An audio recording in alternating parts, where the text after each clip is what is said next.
ஏய், என்ன போட்டியில ஜெயிச்சிட்டோன்னு ரொம்ப ஹாப்பியா புருஷனும் பொண்டாட்டியும் ஜோடி போட்டுட்டு வரீங்களா? என்ன உனக்கு எங்களை பாக்குறதுக்கு பொறாமையா இருக்கா? ச்சீ, எனக்கு என்ன பொறாம? நாங்க எங்க வழியில போயிட்டு இருக்கோம். இப்போ வழி மறைச்சு வம்பெடுத்தது நீங்க தான். எதுக்கு காரை நேரா எடுத்துட்டு வந்து நிறுத்துறீங்க? ரொம்ப தான் ஆட்டம் போடுறீங்க. கூடிய சீக்கிரமே உங்க ஆட்டத்துக்கெல்லாம் ஒரு முடிவு கட்டுறேன். நாட்டியத்து மேல கிரேஸ் இருக்கிற ஒருத்திக்கு பழி வாங்கணுங்கிற எண்ணம் எப்படி வரும்? அதுக்கு உன் டான்ஸ் ஸ்கூல்ல திறந்து பிள்ளைங்களுக்கு டான்ஸ் சொல்லி கொடுக்கலாமே. நீ பிச்சை போட்டு நான் டான்ஸ் ஸ்கூல் திறக்க வேண்டிய அவசியம் எனக்கு இல்ல. என்னோட நாட்டியத்துக்காக தான் நான் என்னோட வாழ்க்கையை அர்ப்பணிச்சிருக்கேன். ஆனா நான் என் உயிரா நினைக்கிறேன் அந்த நாட்டியத்தையே நீ என்கிட்ட இருந்து பிரிச்சுட்டல்ல. அதுக்கு நான் உன்னை பழி தீக்காம ஓய மாட்டேன். இங்க பாரு, உன் நாட்டியத்தை நான் உன்கிட்ட இருந்து பிரிக்கல. உன்னோட இந்த ஆக்ரோஷமும் கெட்ட எண்ணமும் தான் உன்கிட்ட இருந்து அந்த கலைய பிரிச்சிடுச்சு. நான் மறுபடியும் நாட்டிய பள்ளிய திறப்பேன். உன் நாட்டிய பள்ளிய மூட வச்சதுக்கு அப்புறம் நான் திறப்பேன். அப்படி ஒண்ணு நடந்தா அது உன் கனவுல மட்டும்தான் நடக்கும். நான் உசுரோட இருக்கிற வரைக்கும் உன்னால மாயாவையும் மாயாவோட நாட்டிய பள்ளியையும் நெருங்க கூட முடியாது. ஏய், என்ன டயலாக்ல ரொம்ப ஓவரா இருக்கு? இந்த மாதிரி உயிர் உடல்னு சொன்னவங்கல்ல பாதி பேரு கோர்ட்ல டிவோர்ஸ்க்காக நிக்கிறாங்க. அதனால எது பேசுறதா இருந்தாலும் பார்த்து பேசு. காலம் இப்படியே போயிடாது. இங்க பாருங்க, காலம் நல்லவங்களை சோதிக்கலாம், ஆனா கைவிடாது. எந்த நேரத்துல என்ன வேணுமோ அதை செஞ்சுட்டு போயிட்டே இருக்கும். அது மட்டும் இல்ல, காலத்துக்கு ஒன்னே ஒண்ணு மட்டும்தான் தெரியும். நல்லது செஞ்சா திரும்ப நல்லது கொடுக்கும், கெட்டது செஞ்சா கெட்டதுதான் கொடுக்கும். இந்த போட்டியில கடைசி நிமிஷத்துல உங்களுக்கு கொடுத்த மாதிரி. ஏய், ஜெயிச்சிட்டோங்கிற மமதையில பேசிட்டு இருக்கியா? உன் புருஷன் உனக்கு சப்போர்ட் பண்ணானா என்னாலே உன்னை எதுவும் பண்ண முடியாதுன்னு நினைச்சிட்டு இருக்கியா? உன் நாட்டிய பள்ளிய மூடுற வரைக்கும் நான் ஓய மாட்டேன்டி. அப்படி மட்டும் நடக்கல, என் பேரையே நான் மாத்திக்கிறேன். புவனேஸ்வரி மேடம் பாவம், உங்க அக்கா பொண்ணு சொன்னதே சொல்லிட்டு இருக்காங்க. அப்புறம் இவங்களுக்கு பேர் வைக்கிற ஃபங்க்ஷன் அப்ப கண்டிப்பா எங்களையும் இன்வைட் பண்ணுங்க.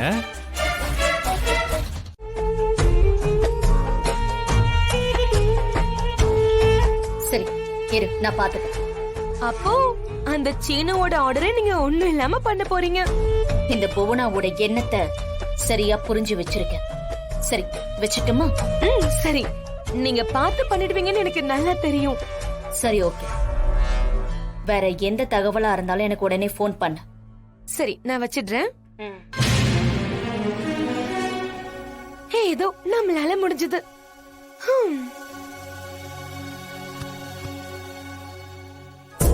ஆர்டர் எடுக்க போறாங்களா? ஆர்டர். பொண்டாட்டி டான்ஸ் ஆடும்போது புருஷன் துணையா இருந்தா, புருஷனோட பிசினஸுக்கு பொண்டாட்டி துணையா இருக்கா. சித்தி, இந்த லவ் பாண்ட தான் உடைக்கணும் சித்தி. உடைக்கிறேன். அதுக்கு முன்னாடி இந்த ஆர்டர் அவங்க முடிக்க முடியாதபடி செஞ்சு பணத்தை நஷ்டப்படுத்தி எல்லாரும் முன்னாடியும் அசிங்கப்பட்டு அவமானப்பட்டு நடு தெருவில் அந்த மாயாவையும் சீனவையும் நிக்க வைக்கிறேன். இங்க பாருங்க தம்பி, பெரிய பெரிய கடைகள்லாம் இருந்தாலும் நீங்க வளர்ந்து வர கடனு தான் உங்களுக்கு இந்த ஆர்டரை கொடுக்குறோம். ரொம்ப நன்றி சார். அது மட்டும் காரணம் இல்ல தம்பி, நீங்க ரகுராம் ஐயா குடும்பத்தை சேர்ந்தவங்க. அவர்கிட்ட இருக்கிற டிசிப்ளின் உங்ககிட்டயும் இருக்கும் நம்பி தான் இந்த ஆர்டரை கொடுக்குறோம். 5000 ஸ்டூடெண்ட்டுக்கு கான்வகேஷன் கோட்டு தச்சு கொடுக்கணும். இந்த கான்வகேஷன்ல கவர்னரும் கலந்துக்கிறார். அவர் அப்பாயின்மெண்ட்டை கேட்டு வாங்கிட்டு தான் இந்த கான்வகேஷனே முடிவு பண்ணியிருக்கோம். அதனால சொன்ன தேதியில ஃபங்க்ஷனை நடத்தணும். கான்வகேஷனுக்கு ஒரு வாரத்துக்கு முன்னாடியே இந்த கோட்டெல்லாம் வந்தாகணும். கண்டிப்பா கொடுத்துடுறோம் சார், ஒரு நாள் கூட டிலே ஆகாது. நாங்க பெரிய கார்மெண்ட்ஸுக்கு இந்த ஆர்டரை கொடுக்காததுக்கு முக்கிய காரணமே டைம்க்கு கிடைக்காதுங்கிறதுக்காக தான். உங்களை மாதிரி வளர்ந்து வர ஆளுங்களுக்கு கொஞ்சம் கண்ணியமோ ஆர்டர் கையை விட்டு போயிடக்கூடாதுங்கிற பயம் இருக்கும். நாங்க எல்லாத்தையும் மைண்ட்ல வச்சுதான் இப்படி டிசிஷன் எடுத்திருக்கோம். சார், நீங்க எடுத்த முடிவு சரிதானு நிரூபிக்கிற அளவுக்கு டைமுக்கு டெலிவரி கொடுத்துடணும் சார். குட்.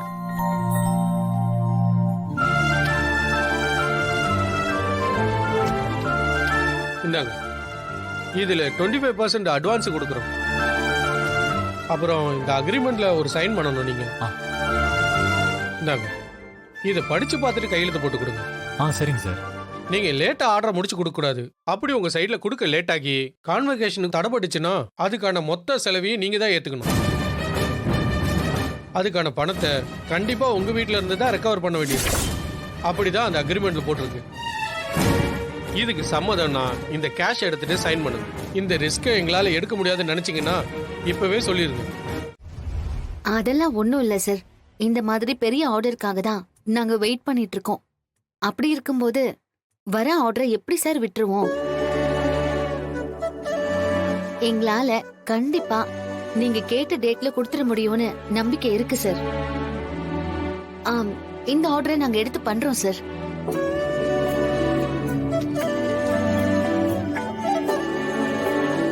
இந்த சீனு கையெழுத்து போடு.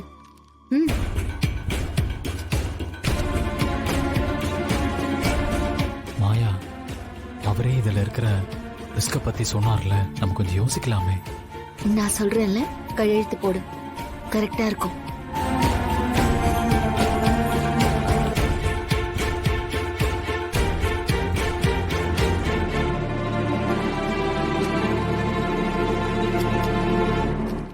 வேலையை உடனே ஸ்டார்ட் பண்ணிருங்க. சரிங்க சார்.